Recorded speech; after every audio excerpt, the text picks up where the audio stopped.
in Britain and Europe were more familiar with these stories than children in America. If that was the case then, it is far from true today. Winnie the Pooh toys, games, and the cuddly stuffed animals are many a child's best friend. This is only appropriate, since that is how Winnie the Pooh came to be. This stuffed bear was a gift to A.A. Milne's son, Christopher Robin, on his first birthday. Edwin Bear was renamed Winnie the Pooh based on a Canadian black bear at the London Zoo named Winnipeg and a swan named Pooh. Mr. Milne was a successful author and playwright, and the friendship between Christopher Robin and Pooh was the inspiration for a set of verses for children. These stories also featured other characters from Christopher Robin's nursery, including the timid piglet, the ever-gloomy donkey named Eeyore, and the constantly bouncing tiger called Tigger. A frequent visitor to the Milne family's Sussex estate was English artist Ernest H. Shepard. His affectionate sketches of Christopher Robin with his menagerie of stuffed toys were the perfect complement for the Pooh stories. In 1924, A.A. Milne's first verses were combined as a book, titled When We Were Very Young. It was an immediate success in Britain, and would be the first of 4 Winnie the Pooh books that would be published over the next 4 years. The adventures in these books started out as bedtime stories told to Christopher Robin, but soon they were being read to boys and girls everywhere. A continent away, Walt Disney was one of those parents who fondly recall sharing these stories with their children. Back when Walt Disney's daughters were small, Mrs. Disney used to read stories to the daughters in the evening. She'd read them the Mary Poppins stories, she'd read them the Winnie the Pooh stories. And Walt Disney used to hear the laughter coming out of his children's bedroom, and he knew they were really enjoying these stories, and so he remembered that. Walt called us one day and he says, I have an idea about Winnie the Pooh. We ought to do that. Do you guys know Winnie the Pooh? And I says, well, I remember hearing about this book, this story, when I was stationed in England during the war. And Walt says, yeah, oh yeah, these are good stories. We make a little feature out of these.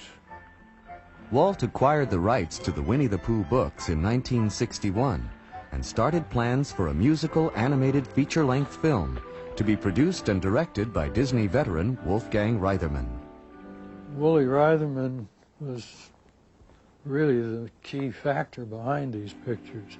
He, in a large way, was responsible for the art direction on it, too, starting with the book stuff, like having Christopher Robin swinging on the page with all the printing.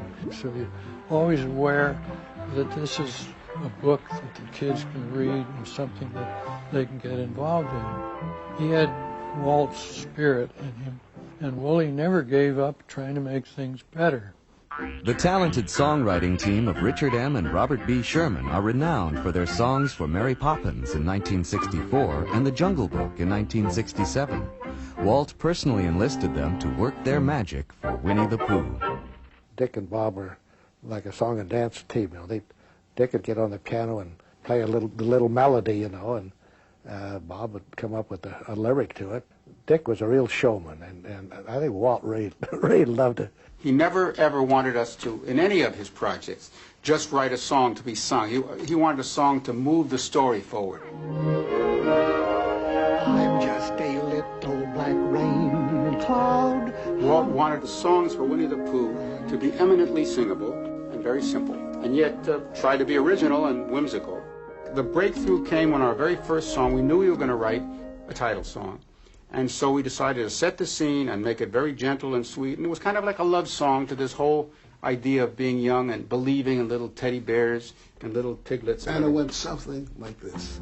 Winnie the Pooh, Winnie the Pooh, chubby little cubby all stuffed with fluff. He's Winnie the Pooh, Winnie the Pooh, willy-nilly silly old bear. Pooh, of course, was basically a honey lover. He loved to eat honey and guzzle lots and lots of good sweet things. And so he would exercise for different reasons. Try to build up his appetite. Yeah, he did it just for the opposite reason than we would do it. He wanted to put on weight, not lose weight. Thusly, oh, down, up, down, up, down, up. When I up, down, and touch the ground, it puts me in the mood.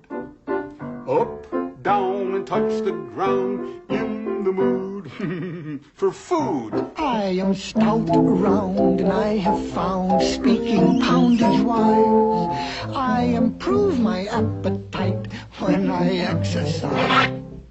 For many thousands of people, the characters from the Winnie the Pooh stories were defined by Ernest Shepard's charming book illustrations.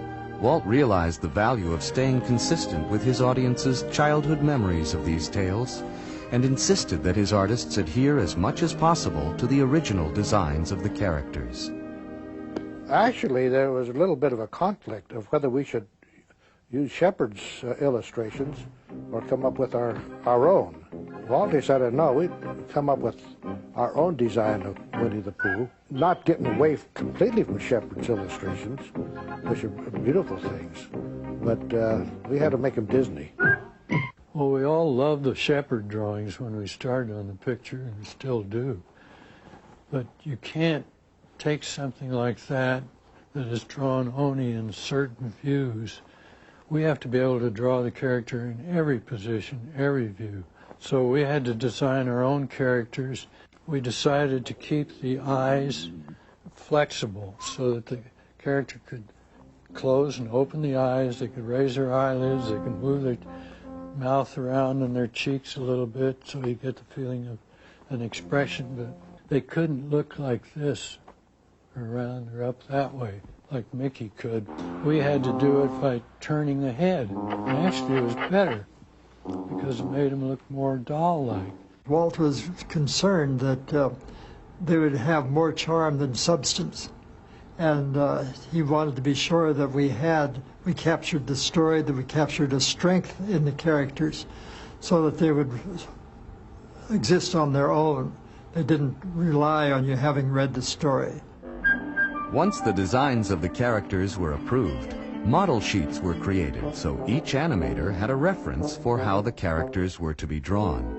And he's got a fairly big body here, and this is his little red outfit here, little red dress, and the material itself is very delicate, very fragile in a sense. You don't want to make big guffaw laughs with the material. It had to be done very gently and whimsically. Who are you? I'm Pooh. Oh, Pooh. Sure. What's a Pooh? You're sitting on one. Winnie the Pooh is very straight. He's like a little child. He's just totally honest and says it just the way it happens, the way children do. They don't have any hidden meanings. Is anybody at home? No. Bother. Isn't there anybody here at all? Nobody. Somebody there. Because somebody must have said nobody. Happy Wednesday, Piglet. Piglet's so sympathetic. He's so little. and he's always trying to be such a nice guy and trying to get along, trying not to show that he's scared when he's up in the air like a kite, you know. But he does get panicky, but it's always still kind of a restrained thing. Oh, no. Stop. Hello, Rabbit. Rabbit, he was always frustrated. You know, he was just a worrywart about everything. Honey? Oh, no! I'm Tigger. T-I-double-G-R. That spells Tigger. Tigger, of course, was always kind of fun because he was no cares in the world. He just went out there and he just did whatever he wanted to. And of course, he always got into trouble, and that was fun. Some bouncing, huh? What do you say? How did this tree get so high? Hello, Mrs. Kanga, ma'am. Some of the traits I tried to bring to Kanga and Roo, which was the mother-son relationship, and trying to think of Roo as a 5-year-old boy. Is your sweater warm enough? Yes, Mother. We wanted to have, and Walt wanted to have, one kind of an American character that would also bring in the youngsters in America. And Gopher is a very American animal. Somebody call for an excavation expert. I'm not in the book, but I'm at your service. The Gophers. The name is McCard. There was an effort to put some comedy in, and that was the Gopher. First thing to be done is get rid of that bear. He's gumming up the whole project. It was very much like the Badger and Lady and the Tramp. In fact, it was a real takeoff of it. We were pleased with him, except that we were very nervous about it, because after all, there are Pooh-ophiles. There are people that really adore Winnie the Pooh, particularly in England, and we didn't want to offend anyone. So Larry Clemens came up with this idea. He said, how about if he pops up out of a gopher hole and he says, I'm not in the book, but I'm at your service. Gopher's the name. I mean, it was just one of those wonderful, spontaneous things. And everybody said, absolutely right, I'm not in the book. Double meaning. Not in the phone book, but he's not in the A.A. Milne book either. Dash it all, he's gone. After all, he's not in the book, you know. To complement these characters, the overall art design for the film attempted to also keep the feel of Shepard's line-drawn backgrounds as well. Most of these chalk and watercolor concept pieces have never before been seen by the public. We started using backgrounds on 101 Dalmatians that had painted in flatter areas but had lines, ink lines, outlining the shapes. I think it was used to advantage on Pooh by just having the outline of the shapes in the background. The story to be animated is broken down shot by shot in drawings called storyboards. These allow the staff to study the flow of the story and to see where problems might exist.